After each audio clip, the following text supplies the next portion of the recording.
Imagine a company with no product. A company that promises unimaginable wealth from a land it has never visited, based on a trade it doesn't actually control.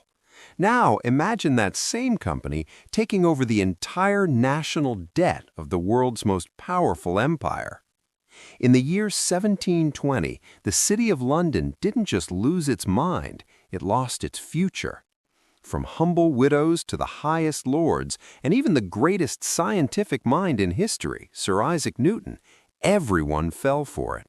This is the story of the South Sea Company. It wasn't just a business, it was a psychological epidemic. It was the South Sea Bubble, the world's first great financial crash, a masterclass in political corruption, and a Ponzi scheme so vast it makes modern scandals look like child's play. How did a company that did almost zero actual trading become worth more than all the cash in Europe? Why did the British government hand them the keys to the kingdom? And what happens when an entire nation decides to bet on a ghost? To understand the South Sea Company, you have to understand the South Seas themselves. In the early 1700s, the term didn't refer to tropical islands, it meant the entire continent of South America and the waters surrounding it. At the time, this was the personal piggy bank of the Spanish Empire, vibrant, gold-rich, and strictly off-limits to the British. Officially, the company was the governor and company of the merchants of Great Britain trading to the South Seas. It was founded in 1911 as a public-private partnership, but it wasn't founded to sell spices or silk. It was founded to solve a math problem, the British national debt. Britain had been at war for a decade, the War of the Spanish Succession. The government was broke, owing £9 million with no way to pay it back. The South Sea Company was the clever solution. They would take the government's debt off its hands, and in exchange, the government would give them a 6% interest payment and a total monopoly on trade with South America. On paper, it was brilliant. In reality, it was a mirage. Britain was at war with Spain. You cannot trade with an enemy who owns the ports. The brand of the South Sea Company was built on a promise that required a miracle to come true. The South Sea Company was the brainchild of two men who were as different as they were dangerous. First, there was Robert Harley. He was the Lord High Treasurer and the leader of the Tory party. Harley was a master of political intrigue. He needed to fund the debt without raising taxes, which would have ended his career. He provided the political shield. He made the company look like a patriotic necessity. But the real engine behind the scheme was John Blunt. John Blunt wasn't a merchant. He was a scrivener and a director of the Sword Company, a bank that specialized in shady land deals. John Blunt didn't care about ships or South American gold. He cared about stock. He was a financial engineer in an age before anyone knew what that meant. Blunt understood human greed better than anyone in London. He was the one who realized that you didn't need to show a profit, you just needed to show a rising share price. To ensure the company's success, Blunt and Harley didn't just hire sailors, they hired politicians. They distributed imaginary stock to the king's mistresses, to members of parliament, and to the chancellor of the exchequer. These people were given the right to sell back the stock at a profit once the price rose, essentially bribing the very people who were supposed to regulate the company. With the politicians in their pocket and a monopoly in their hand, the stage was set for the greatest pump and dump in history. The South Sea Company had a problem. It was a trading company that couldn't trade. But in 1713, the War of the Spanish Succession ended with the Treaty of Utrecht. This was the miracle John Blunt had been waiting for. As part of the peace terms, Britain was granted the Asiento de Negros, the exclusive right to supply the Spanish colonies with enslaved people from Africa. The British government handed this right directly to the South Sea Company. On the surface, it looked like the jackpot. The company was now the gatekeeper for the most lucrative, albeit horrific, trade route in the Atlantic. Projections were made of silver pouring in from the mines of Potosi and gold from Mexico. But the reality was a logistical nightmare. Spain only allowed the British to send one ship a year for general trade, and they demanded a massive cut of the profits. Furthermore, the Spanish bureaucracy was designed to frustrate English merchants at every turn. Between 1715 and 1739, the company actually made very little profit from physical trade. In some years, they actually lost money. John Blunt didn't care about the failing ships. He realized the company's true product wasn't slaves or silver, it was finance. In 1919, he proposed an audacious plan. The British government was still struggling with debt, specifically high-interest annuities. Blunt offered to allow the public to exchange their government annuities for South Sea Company stock. The logic was simple. Why hold a boring government bond that pays 7% when you could own stock in a company that owned the riches of the New World?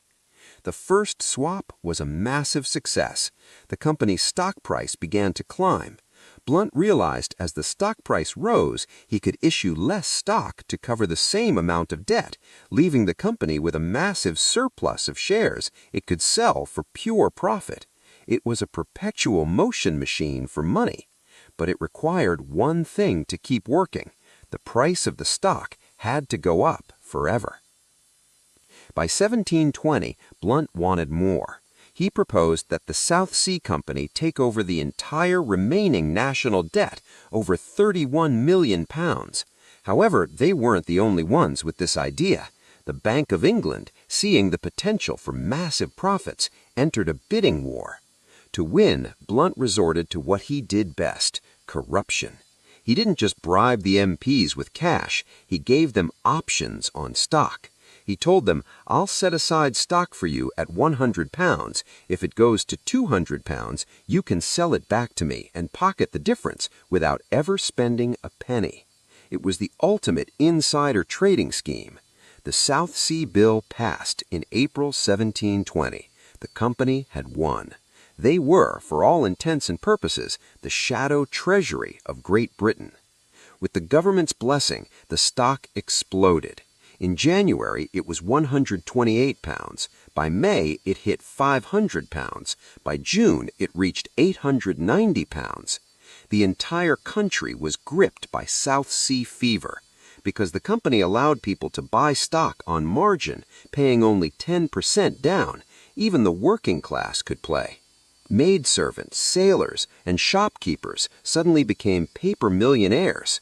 London became a city of madness. New companies, known as bubbles, started popping up to ride the wave. There were companies to import walnut trees and companies to build a wheel for perpetual motion. The most famous one was a company for carrying on an undertaking of great advantage, but nobody to know what it is. People literally lined up to give their money to a man who refused to tell them what he was doing with it. John Blunt had created a monster. He had successfully convinced the world that wealth could be conjured into existence by politicians and promoters. But the air was getting thin, and the South Sea Company was about to reach its terrifying peak. By midsummer 1720, the South Sea Company had achieved something no corporation in history ever has. It had become more valuable than the literal amount of gold and silver circulating in all of Europe. On paper, the company was worth £200 million. At its peak in August, the stock touched £1,000 per share. The madness was total. The king was the company's governor. The Prince of Wales was a major investor. It was considered unpatriotic not to own South Sea stock. But John Blunt and the directors knew a secret that the public didn't. As the price went higher, it was getting harder to find new buyers, and if the buying stopped, the entire house of cards would fold. John Blunt was a man who hated competition. He noticed that as the South Sea stock became more expensive, smaller investors were putting their money into copycat bubbles, those absurd startups for walnut trees and perpetual motion. Blunt decided to kill them.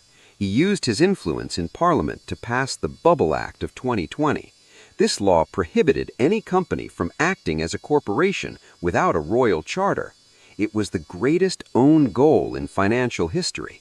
By shutting down the smaller bubbles, Blunt inadvertently triggered a massive sell-off. Investors who were margin called on their smaller stocks had to sell their most valuable asset to raise cash, and their most valuable asset was South Sea stock. Blunt had tried to clear the pond of small fish, but he accidentally pulled the plug on the entire reservoir. For a few weeks in August 1720, London felt like a utopia. People were quitting their jobs, social barriers were melting away as new money flooded the streets, a common coachman was seen buying his own carriage. But the directors were quietly exiting.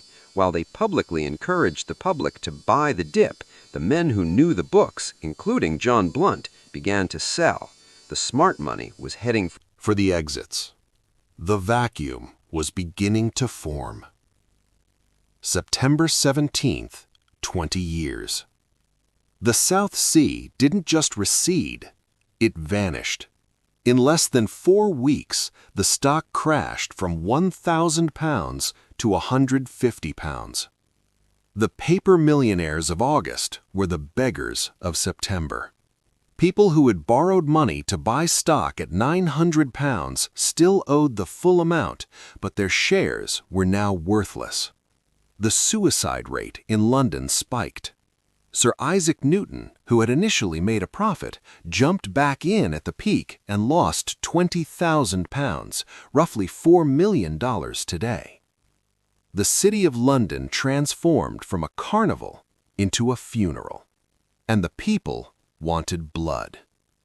Did the South Sea Company fail?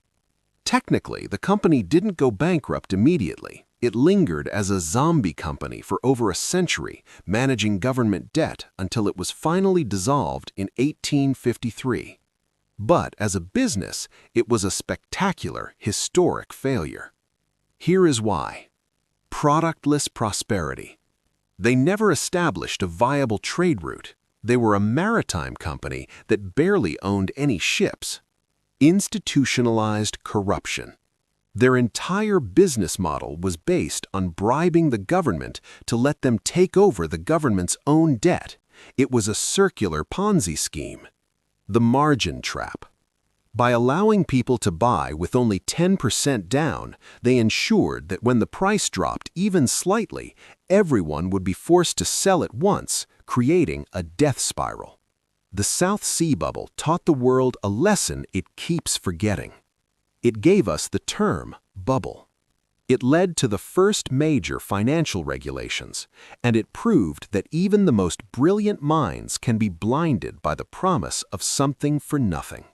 The ships of the South Sea Company never brought back the gold of the Incas. They only brought back a hard truth, that value cannot be whispered into existence by politicians and promoters. The South Sea Company is defunct, but the human greed that powered it, that is still very much in business.